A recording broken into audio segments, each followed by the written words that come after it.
I think Christopher was saying that you didn't have a plan to get to this point.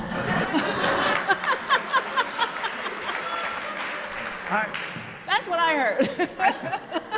I thought it made for a more compelling story, but if you want to get contrary this early, go ahead. I did not have a plan to end up in the restaurant business, but I did have a business plan and to open the bakery. And when I say that I struggled for the first year, it wasn't through lack of a business plan or lack of financing or lack of, really anything that I think you could prepare yourself ahead of time for.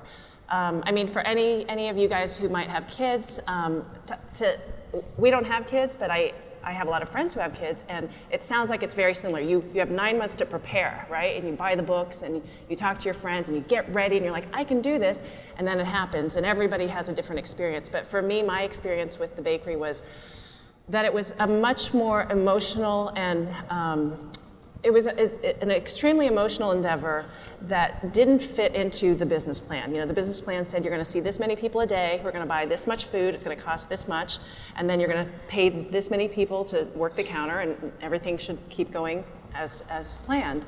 And all of that did work out. So from an overhead standpoint, like just kind of looking at the whole thing, the bakery was working out fine for the first year. We were busy and it was great. We were getting a lot of really positive press, which was wonderful.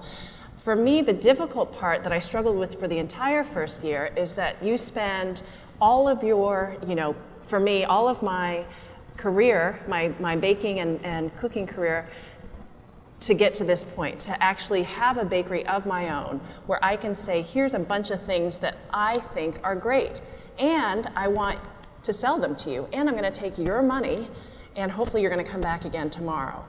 And it puts you in a really vulnerable position. Like, anybody who likes to cook and bake, it's great to have friends come over. You hear all the, oh my gosh, this was so wonderful, thank you so much. That's a very different interaction than when you're actually trying to sell something to somebody, and it's obviously at that point not personal, and it puts you in a position to feel very, very vulnerable to the world. And so for me, day in and day out, things weren't going the way I wanted. Not from a financial standpoint, but from all those people with all those opinions. There's a business plan for my first restaurant. There's a business plan for her first bakery, and then the business plan for the first restaurant that we did together. There'd be 3 answers. My first business plan, let's see, who did I work on that with? Well, I mean, it was not atypical. I don't even know if there was an internet then. There was no internet then. You had to go to the library and look up what a business plan looked like. And I'm pretty sure there was no cut and paste then either. So, so I'm pretty sure I just erased the names for the businesses and the names for the principal operators and just scrawled my name on top of there and tried to raise some money doing it. I've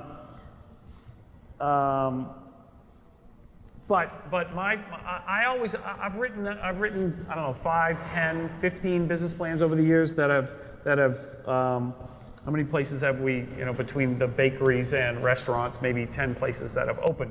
And my business plans are always very unorthodox as a rule.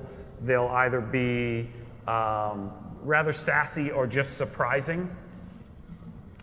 Your business plans are not sassy or surprising. My business plans start off with, competition, marketing, demographics, studies. Right. So I think the first one I did for flour was very systematic. I had this dream of what I wanted to open, so I tried to put it down. I think the crux of the business plan was the financial part. Like, everybody spends a lot of time on this is what I want it to look like, and this is what I want it to feel like, and that is fun to dream about, and this is what I want the menu to be. And you do spend a lot of time just, it's wonderful, like planning all of that. But the main part of the business plan Is was, this big. And it's all usually on the numbers. last page, and it's the only page investors actually look at. They like the Exactly. flowery stuff. They hand it to their mates, and they're like, if you want to read this more, go ahead, the administrators or whatever. But if you're going out looking for money, there's a paragraph on your financial page of your projections, and that's pretty much all yeah, and so anybody cares about. Myers and Chang, I think I did a lot of the finance stuff for Myers and Chang, and you probably worked more on like All the stuff no one read.